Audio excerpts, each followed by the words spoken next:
Jadi kalau kita berpikir tahu ini berat, susah, banyak masalah, saya percaya Anda akan mengalaminya.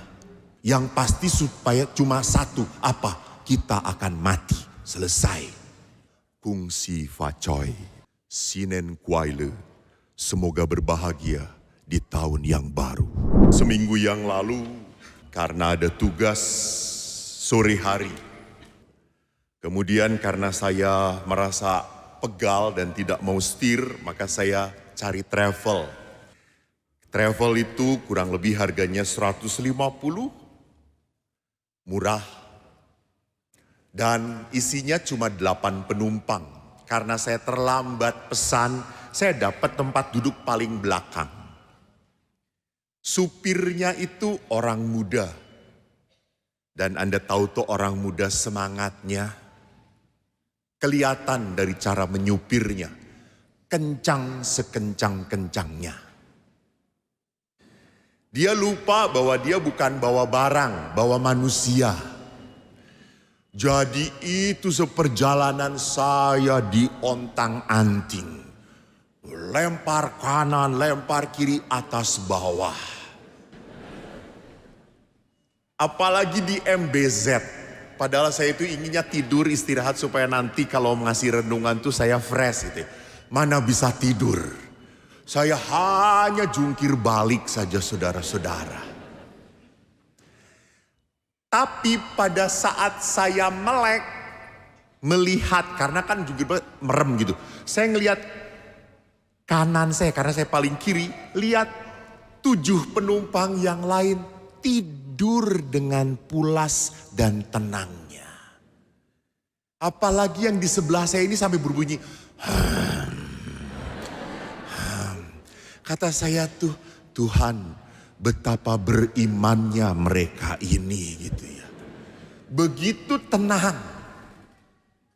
Jadi kalau saya tidak bisa menikmati perjalanan yang seperti itu, siapa yang salah? Nggak ada yang salah gitu ya.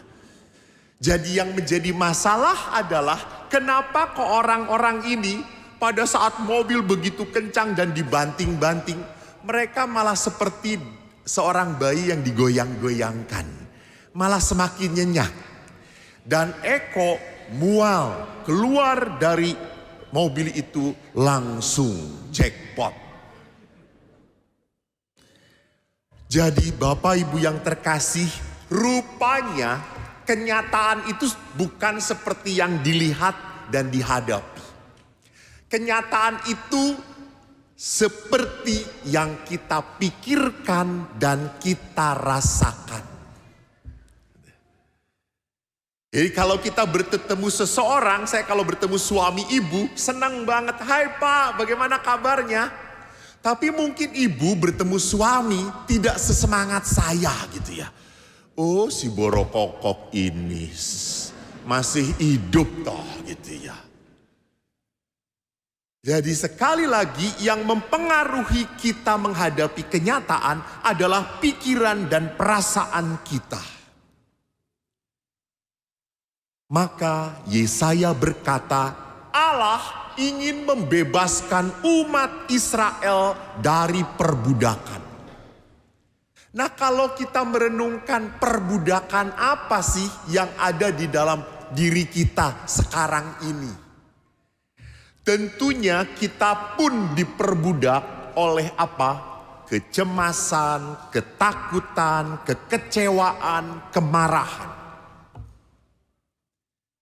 Memang sebagai manusia normal, orang punya kekhawatiran, ketakutan, kecemasan, dan kemarahan normal. Tetapi yang gak normal itu kalau kecemasan, kemarahan, kekecewaannya berkepanjangan.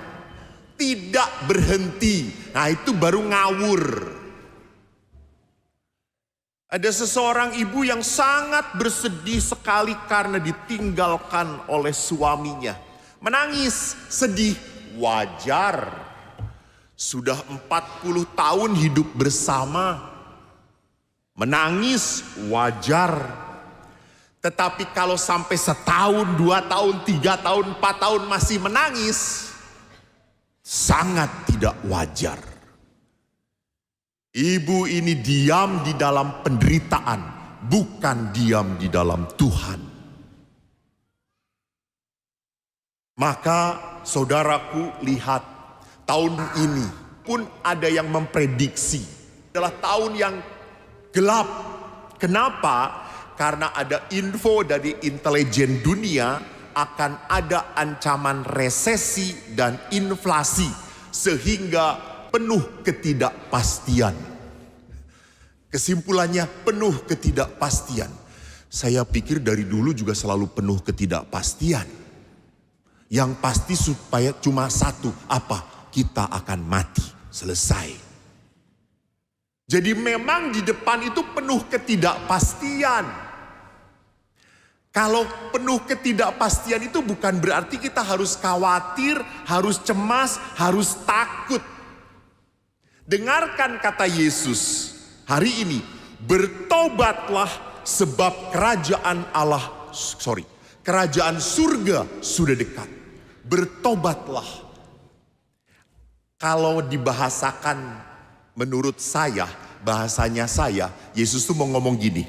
Kalau kamu mau diberkati, kalau kamu mau mengalami sukacita dalam Tuhan, kalau kamu mau merasakan kemurahan hati Tuhan, bertobatlah.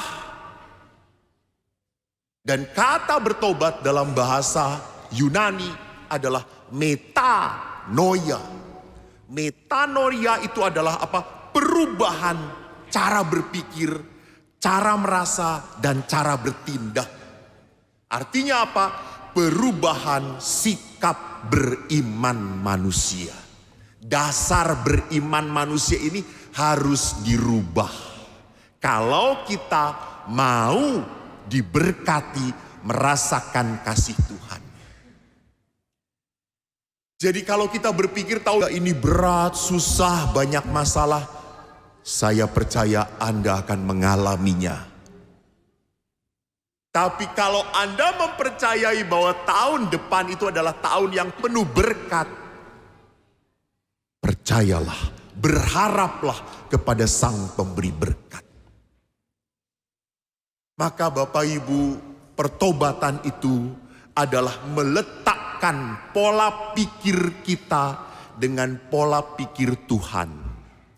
Cara berpikir Tuhan serta cara Tuhan memberkati kita. Bukan pada pola pikir kita sendiri, jalan dan cara yang kita kehendaki. Allah itu lebih besar dari kita. Jangan meremehkan dan mengecilkan Tuhan. Orang Israel berkata, El Shaddai, Allah Maha Besar. Sering kali kalau kita kunjungan ke wilayah atau saya ngobrol dengan prodiakon, ketua lingkungan atau fasilitator, litani keluhan muncul dari mereka. Romo, ya saya itu sudah jadi kaling, jadi prodiakon, jadi fasilitator pun sudah disuruh lah, saya itu sudah menyiapkan baik-baik pertemuan, berusaha untuk menyatukan umat, tetapi nggak ditanggapin. Bahkan juga terkesan dicuekin. Fasilitator sudah nyiapkan baik-baik, yang datang cuma oma-oma itu lagi, oma-oma itu lagi. Padahal temanya adalah apa? Menghadapi masa depan yang cerah. Tidak kontekstual, Romo. Bapak, Ibu, saudara-saudariku, apa yang mau saya katakan?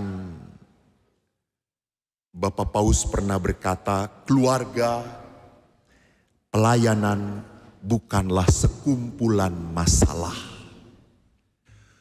Keluarga dan pelayanan adalah jalan berkat dan keselamatan yang hanya bisa kita alami bersama Allah. Jangankan para pelayan, Pastor pun kadang-kadang dibohongi oleh umat. Pernah seorang pastor berkata kepada umatnya, saudara-saudari, minggu depan itu saya akan berkhotbah tentang kebohongan. Maka tolong persiapkan ya, sebelum kalian misa, bacalah Injil Markus bab 17.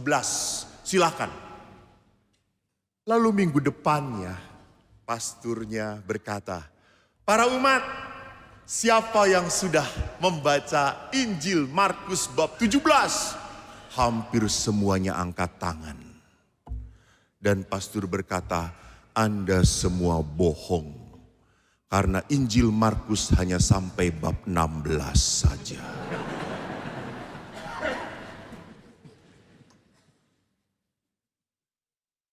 Bapak Ibu, kalau keluarga Anda tidak sempurna, kalau di dalam keluarga Anda mempunyai pasangan yang tidak seperti yang Anda kehendaki, kalau Anda mempunyai anak-anak yang Anda rasakan kok tidak menghormati, tidak pernah tahu diri, dan kalau Anda mempunyai gereja yang tidak seperti seharusnya Anda pikirkan, sekali lagi jangan pernah menyerah. Jangan pernah setitik masalah dalam keluargamu, dalam hidupmu beriman, sampai melupakan sejuta berkat yang telah Tuhan terima dalam hidup kita. Maka saya mengucapkan kepada Anda, kungsi Facoy. Selamat mendapatkan lebih banyak kesejahteraan dan kemakmuran. Sinen Kuaile, semoga berbahagia di tahun yang baru.